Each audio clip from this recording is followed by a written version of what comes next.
Old Testament wrap-up and Job.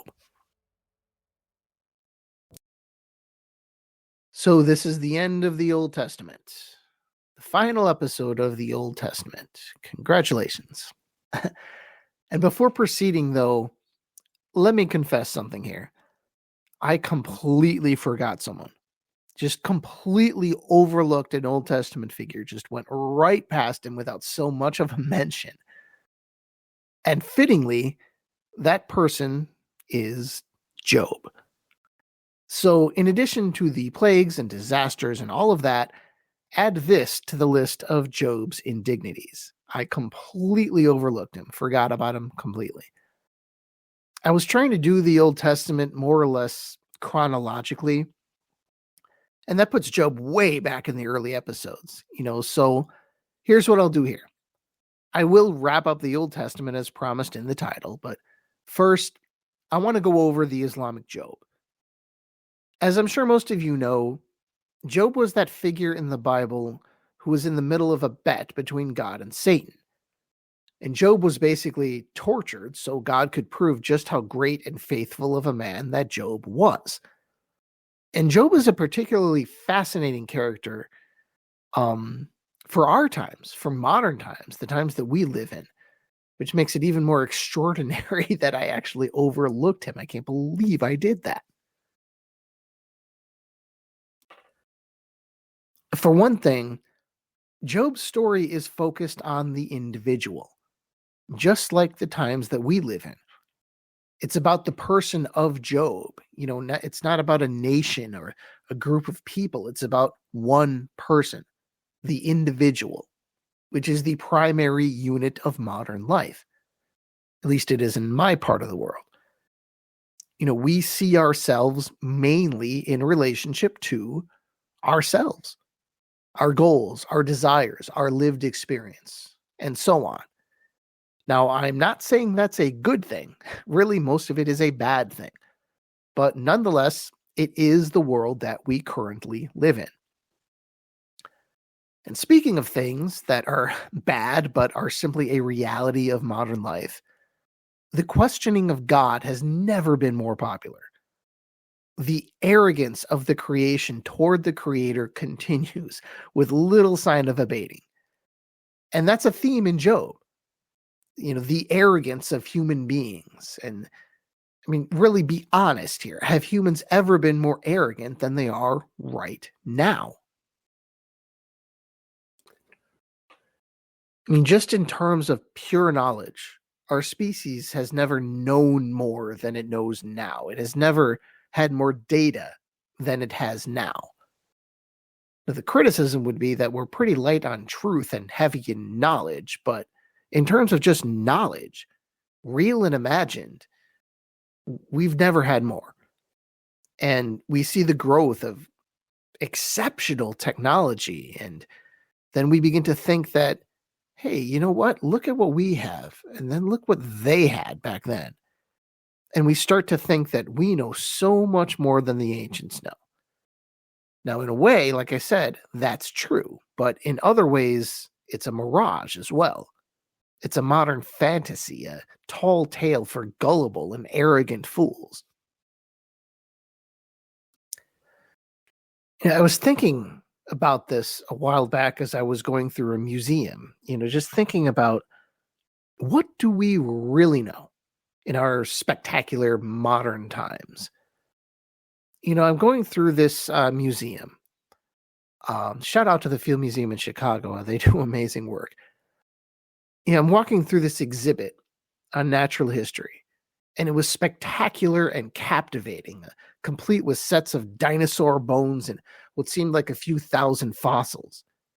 It went from the beginning of known Earth history a few billion years ago to the present, going over the major extinction events and the extinct species of ancient times, telling people what happened and our best guess as to why. And as great as that is, as impressive as it is, science is a spectacular method for many things. You still can't help but wonder, how much of that is really true? True with a big T, as in eternally true. What will future scientists think of the scientist who created this exhibit that I found to be so interesting and informative and fascinating? How much will still be true, even scientifically speaking, 20 years from now or 100 years from now? Educated guesses are still guesses. Just like we still don't know where the universe ends or if it ends or when it started or how it started. The Big Bang Theory, in all likelihood, will probably not survive the rest of this century. What do we really know as far as truth goes? Do we actually know more than the ancients did? Just think about the lack of certainty in our present time, even with our best methods of observing the universe, just the uncertainty of that, even now, with all the thousands and thousands of years of knowledge piling on top of each other. And for me, that sort of thing makes you think about Job.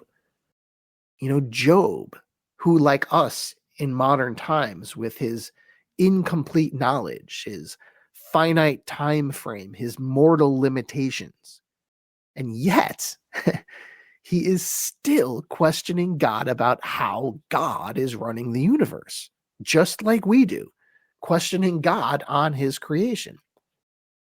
In the Bible, God says to Job, "Where were you when I laid the earth's foundation? Tell me if you understand. Who marked off its dimensions? Surely you know. Who stretched a measuring line across it? On what were its footings set, or who laid its cornerstone? While the morning stars sang together, and all the angels shouted for joy." Very true. And yet Job persists, just like we persist. We want to know God's role in the suffering of individuals. Why do bad things happen to good people? What is the role of God in mankind's struggle? And so on. And then there's the long laments of Job, poetic at the time, but in modern days, Job would probably be treated with psychoactive drugs. It's not always a chemical thing. Sometimes it's a spiritual thing, or sometimes it's just premature enlightenment. Someone who is staring at reality a bit too closely, and maybe they're just not ready to know what they're being told. Kind of like an infant chugging whiskey. The system just can't handle it.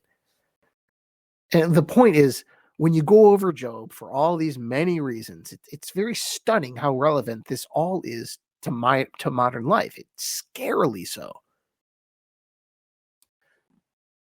And that's just as true whether you're talking about the biblical Job or the Quranic Job, which I promise I'm getting to. This is probably too long a preamble here, but I guess I just wanted to say that, these things, they make Job more relevant than ever. This is almost, it's a long-winded apology to Job for overlooking him, because this is not a person or a story who should be overlooked. Again, be it the biblical version or the Quranic version. And really, in this case, with this person, the Islamic version isn't that much different from the biblical version. Job goes through all these trials after Satan tells God that Job only loves him because of the great things he has given to Job. So then a bunch of horrible things happen. Job shows extraordinary patience. And in the end, God makes Job greater than ever and gives him more than ever. Now, as you would expect, the Quran doesn't have any long diatribes from Job. There aren't any long laments in the Quran. He's just held up as a godly man who had patience as a major, major virtue of his. The Quranic Job was basically a guy with problems, and he prayed to God, and eventually those problems were solved. And this is from Surah 21, verses 83 to 84. And remember when Job cried out to his Lord, "I have been touched with adversity, and you are the most merciful of the merciful." So we answered his prayer and removed his adversity and gave him back his family, twice as many, as a mercy from us and a lesson for the devoted worshippers. So there's nothing terribly unusual there. The fascinating complexity of the biblical narrative, in this part of the Quran, it's basically reduced to a sentence or two about the virtue of Job. Now, that doesn't mean the Quran is defying the biblical narrative. It's just referencing the biblical story to make a point, as it always does. The whole story of Job, it's assumed that everyone knows it.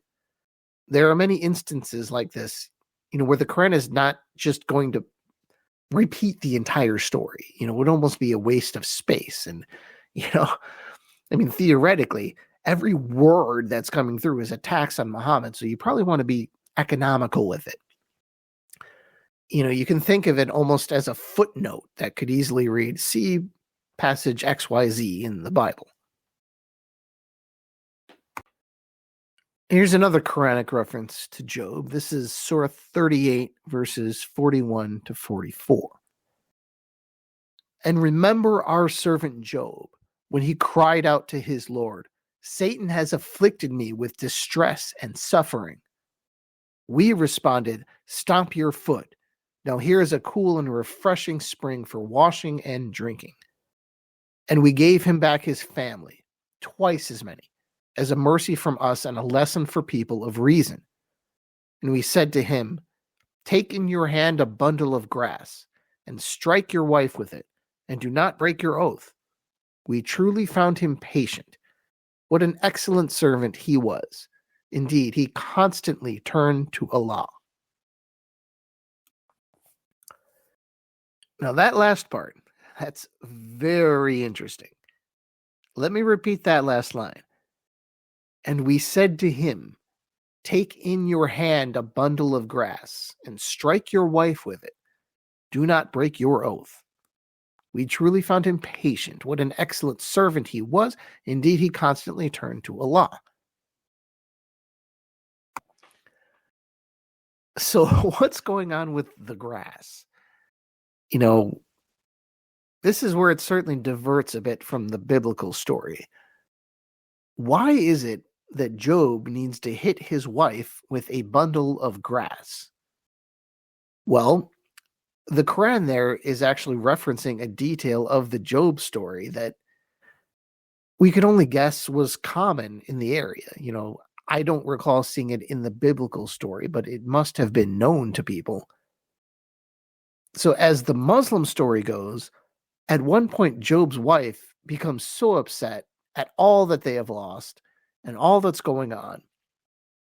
And she demands he ask God to remove all of this suffering. Now, apparently at this point, Job was embarrassed to call on God to remove the hardship. For whatever reason, I don't fully understand it, but he was embarrassed to say, hey, God, please remove this. But eventually, he begs for mercy and God answers. But before that happens, before this all ends, Job becomes so enraged with his wife that he promises her 100 lashes. I'm assuming with a whip. This is how you resolved irreconcilable differences back in the day. So as the story goes on, of course, Job loves his wife, and he didn't really want to do this. He said it in a rage and under some understandably difficult circumstances. But he doesn't want to break his oath either. So in this case, God offers him a solution. Just take some grass and hit her with it. Those are technically lashes, even if she doesn't feel anything. It's pretty clever, actually. Now, my best guess is that this story maybe evolved from the early part of the biblical story where Job's wife actually tells him that he should curse God and die. Or it may have been a local version. As always, the Quran is pretty light on details. It's always referencing Job. It's not telling the story of Job. The Quran doesn't even acknowledge Satan's involvement in the whole story. Now, again, not that it refutes it. It's just not telling the whole story. It seldom does. So, maybe Job is not the most interesting biblical figure as far as, his Islamic parallels here. But in finishing, I think I can give you an interesting story about Job from the Hadith traditions that you might like.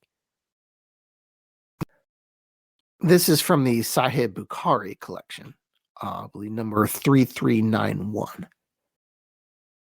The Prophet said, while Job was naked, taking a bath, a swarm of gold locusts fell on him, and he started collecting them in his garment.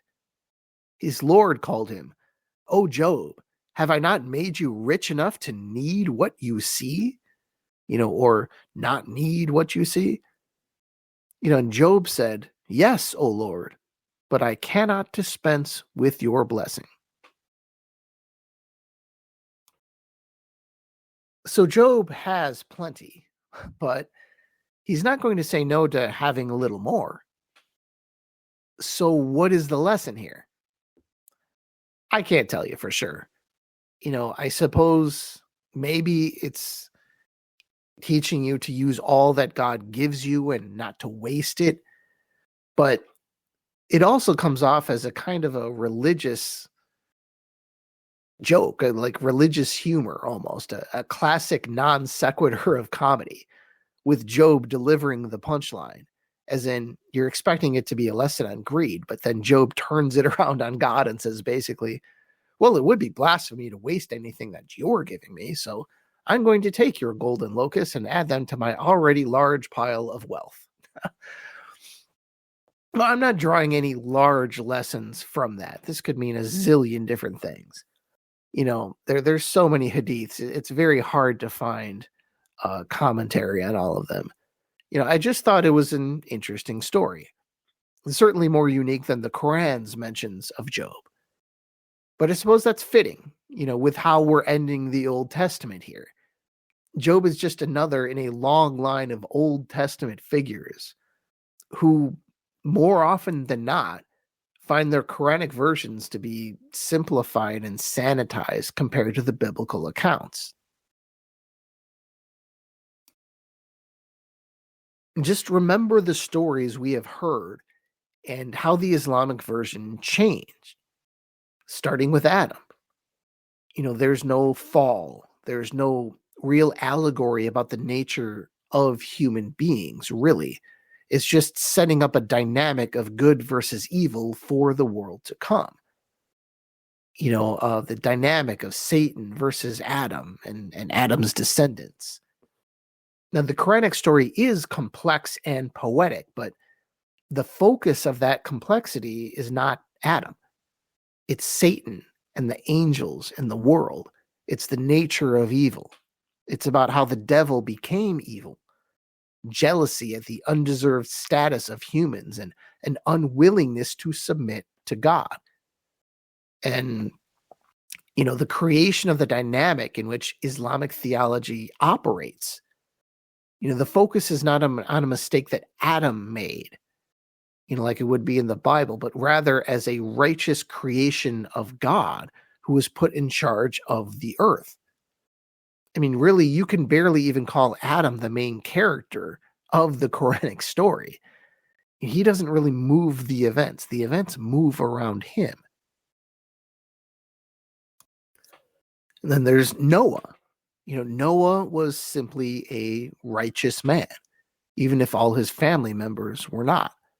And certainly the world was not. Abraham was, in essence, also a righteous man.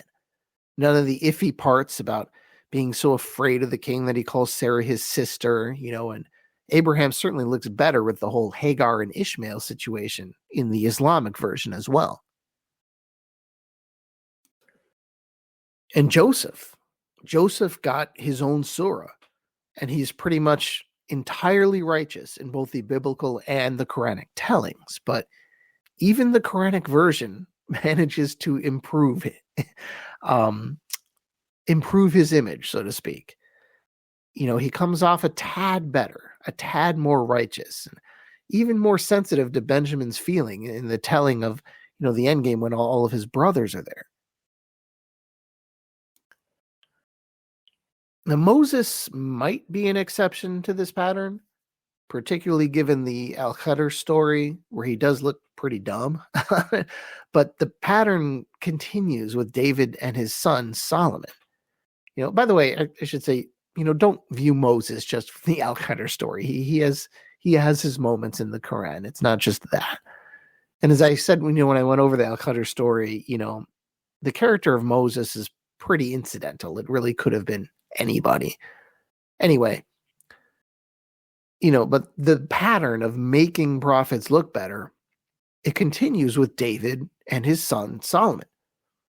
Now, David is a righteous man, not an imperfect man who made one giant mistake with adultery and murder. He was a righteous man in the Quranic telling. And his son was even greater, epically so. Solomon died a righteous man commanding an army of enslaved jinn, not as a fallen, tragic figure who went a little nuts with the foreign stuff. And like Moses, Jonah too is less than perfect, but again, that's more exception than the rule. And Jonah doesn't really come off worse than the biblical version. Actually, I'd have a hard time thinking of one prophet who comes off worse in the Quran than in the Bible. Now, generally, you have the biblical characters who appear more human and more relatable because of the mistakes that they make. Their righteousness comes not solely from their actions, it comes from God. And even the greatest of the Old Testament prophets is prone to sin.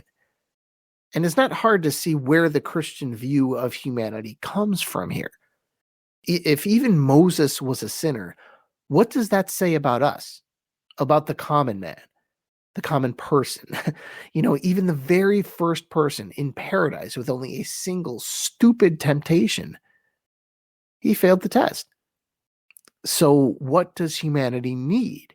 Given that, humanity needs a redeemer, one who was perfect, and not a mere prophet, a divine figure, born of a virgin, the Son of God. He could live a blameless life as a human because he wasn't, a human. I don't want to blaspheme here. He is, okay, but God and human, but he wasn't a human like I'm a human. Yeah, he was human and is human, but also God and all that. Let's not get into Christology here. This was the start of the mysterious Trinity. The point being, the only way to be a perfect human is to not be a human, or to be more than a human, however you want to put this. In other words, it's not something that a human can just decide to do. Say, hey, wake up to, you know what, I'm feeling great. I think I'm going to be righteous. Humans can't do that. No one can do that any more than a gerbil can turn itself into a bird. But in the Islamic version of these Old Testament stories, such a righteous, almost divine figure is unlikely to emerge because he isn't needed. Because most of the Old Testament prophets are righteous in the Quranic telling. And they're humans, and nothing but humans who just listen to God. That is something anybody can do. The ultimate figure in a world like this would not be some divine redeemer. In the Islamic world, the ultimate figure would be a communicator, the ultimate instructor, one who will inscribe the guidance of God permanently in a clear and authoritative message. And in an ironic twist, that person would be Muhammad, an illiterate. So that contrast, just really keep that in mind as we move into the New Testament, which will be almost entirely about Jesus, obviously. But as we explore the Islamic Jesus, think about where that came from. The Christian Jesus was built on the Old Testament. That's why it's there. It's the Old Testament, not the irrelevant Testament, not the obsolete Testament. It sets up the person of Jesus, who would be the central character of the new Christian church. And if the Old Testament was read as the Islamic version, Jesus would be very, very different. He would look like, well, the Islamic Jesus, a messenger rather than a savior, a perfect and righteous man, obviously, but in Islam, not that different than the previous prophets. I mean, he was virgin birth and all, but, not terribly different, not hugely different. And we will get to that. So, goodbye to the Old Testament, but don't forget these themes and these people as we talk about the New Testament and about Jesus. And these things come back in the new chapters in subtle and not so subtle ways, in different forms, whether it be the biblical version or the Islamic version. Thank you, and I'll talk to you next time. Inshallah.